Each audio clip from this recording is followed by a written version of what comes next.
Hey, what's up guys? Welcome back to another video. Today I'm going to show you how to put in depreciation for your properties. And what you can do is wait till the next year, and once you get your tax return you can add it to your books in the following year. So as an example here, I have my balance sheet at the end of 2020, and I have my two properties, 101 Main Street.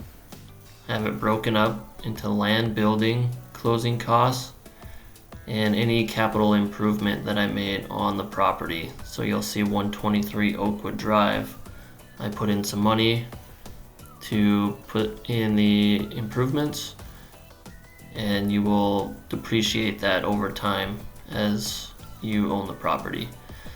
So I have an example from my personal properties. So this is what I received. This is on the 8825 form that you'll find on your tax return. And you'll see here the depreciation. So what I like to do is I just allow my CPA to figure out these numbers. I don't try to do it throughout the year. I'm not trying to figure out how to break this up on a month to month. I just wait till the end of the year, and then I put in the numbers that he decides he wants to use as the depreciation. So what you would do is you'll come into your chart of accounts and you'll create this new account.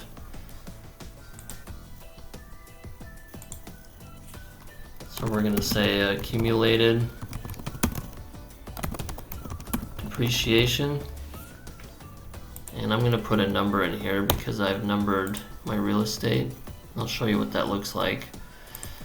And this is going to be a fixed asset because we're going to bundle it into our properties. And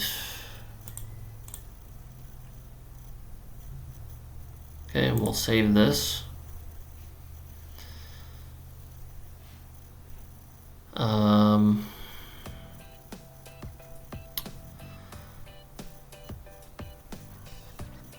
Okay, so I do need to make this a sub account anyways, because I have a parent account for real estate owned. Alright, we'll save that, and then we'll make one more because we need a depreciation expense to put on our P&L.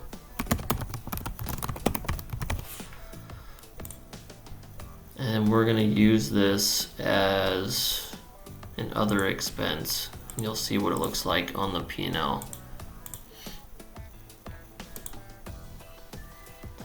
Okay, so now we're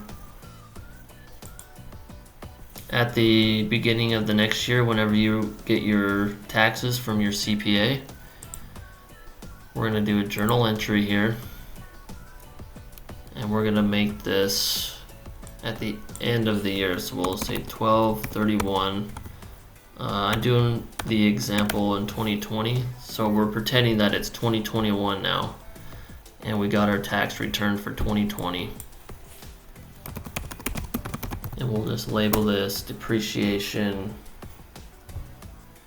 2020. Okay. So this is how you can set this up. You'll look at your depreciation. So I have property A. We'll say this is the 101 Main Street. We're going to do the accumulated depreciation.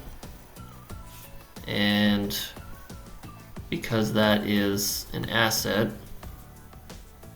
that is going up, so we're going to credit that, or sorry, we're going to debit it for 5,158. And then we're going to have our depreciation expense.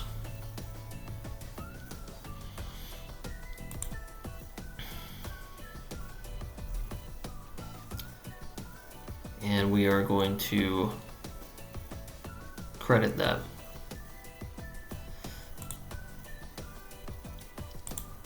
So that's property A. We're going to put the class in for 101 Main Street. Then we're going to do one more. We have the accumulated depreciation for property B, which was $18,890.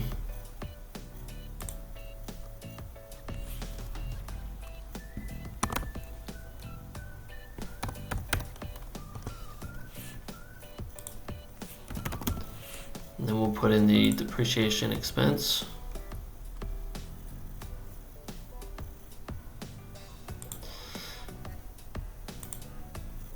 And this will be for the 123 Oakwood Drive.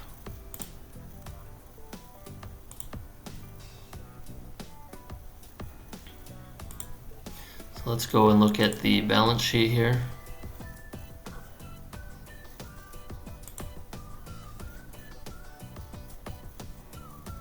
Okay, so now you'll see the accumulated depreciation that's put in here.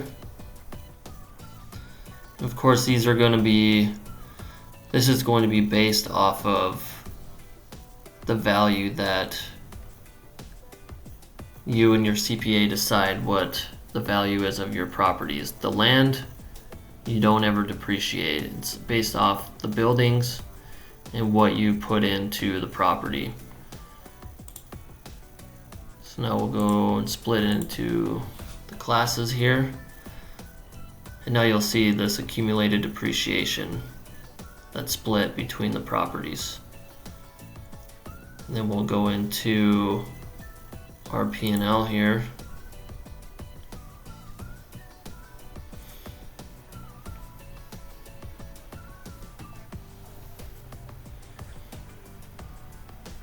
And we should see it land in the other expenses here. So now we have our depreciation expense on the P&L. That's how much we got to write off for the year. And you'll also see it on the balance sheet, so that will go up over time as you own the properties, and then each year you're going to take a certain amount as an expense on the P&L to write off. So that's really all you need to do. I know some people like to do it throughout the year to have a more accurate report on a month-to-month, but for me personally, it doesn't really matter. I just do it at the end of the year so I can track it, so I know what it looks like, and I'll have the proper book still. It just won't be up to date until I get my tax return. So very quick video. If you have any questions, of course, drop it in the comments. And if you guys want to see other videos, just let me know, and I'd be happy to make more of these kind of videos.